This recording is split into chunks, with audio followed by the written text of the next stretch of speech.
চলুন বন্ধুরা, অনেকদিন পরে আপনাদের সঙ্গে আমরা এলাম। দেখতে পাচ্ছেন বর্ষাকাল চলছে এবং হিজিবিজি রান্নাঘরে বহুদিন কাজের ফাঁকে আসতে পারিনি। আজকে আপনাদেরকে দেখাবো ছোট মাছের ঝাল কিভাবে করতে হয়। কাঁচা মাছ সেটা আমরা আপনাদের সামনে দেখাবো এবং নতুন একটা ভিডিও নিয়ে এসেছি। দেখতে পাচ্ছেন বর্ষাকালে বিভিন্ন খাল বিলে মাছ পাওয়া যায়। সেই মাছের মধ্যে আমি দেখতে পাচ্ছেন যে এই মাছগুলো পুঁটি মাছ, চিংড়ি মাছ, বিভিন্ন ধরনের পাঁচ মিশালি মাছ আছে। এই মাছটা আলটিমেটলি হচ্ছে পরিষ্কার করে নিয়ে তাতে হলুদ লঙ্কা নুন দিয়ে করে রেখে দিয়েছিলাম। এবার আমরা এটা প্রসেসিং করব।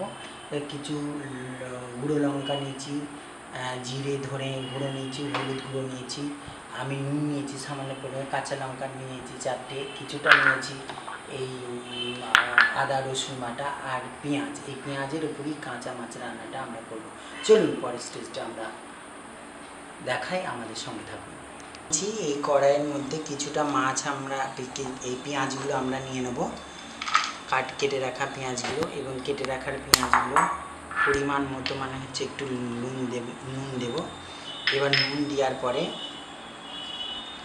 আমরা এটাকে ভালো করে চকু দেব পেঁয়াজটা।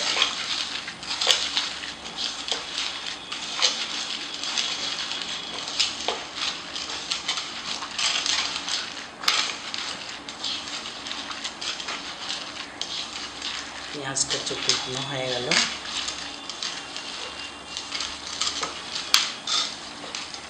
এবার সামান্য পরিমাণে এতে কিছু হলুদ দেব, এবার সামান্য পরিমাণ কিছু জিরে ধনে গুঁড়ো দেব, এবার সামান্য পরিমাণ গুঁড়ো লঙ্কা দেব।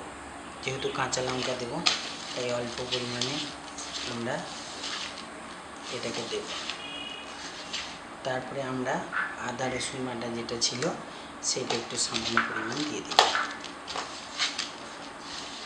কি সুন্দর মাখা মাখা হয়ে গেছে। এর মধ্যে আমরা একটু কাঁচা তেল মাখিয়ে নেব।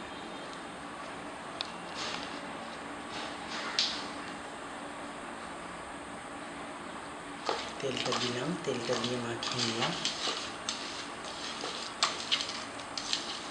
এটা মনে হচ্ছে এখনই রান্না হয়ে গেছে, দেখে খেতে ইচ্ছা করছে। তারপরে আমরা কিছুটা পরিমাণ মাছ আমরা এর মধ্যে দিয়ে দিচ্ছি। চলুন আজকে কাঁচা মাছের রান্না আপনাদেরকে দেখাই। এরপরে এটা আমরা কিছু সামান্য পরিমাণ জল দিয়ে আঁচে দিয়ে দেব। এবার আমরা গ্যাসটা জ্বালিয়ে দিলাম। এটা হতে থাকলো কিছুটা। এটা আমরা 10 মিনিট সিদ্ধ করতে দিলাম। তারপরে আমরা পরের স্টেজটা দেখব। আমরা কিছুক্ষণ এটাকে দিয়ে রেখেছিলাম। এবার একটু নেড়ে চেড়ে দিচ্ছি যাতে সর্বদিকে সিদ্ধটা হয়ে থাকে, এবং আমরা অপেক্ষা করব যতক্ষণ না এটা সিদ্ধ হয়ে আসছে। এর মধ্যে আমরা এবার কাঁচা লঙ্কাগুলো দিয়ে দিলাম। তারপরে একটু কাঁচা তেল এর মধ্যে দিয়ে দিচ্ছি, তাহলে স্বাদটা অনেকটা হবে।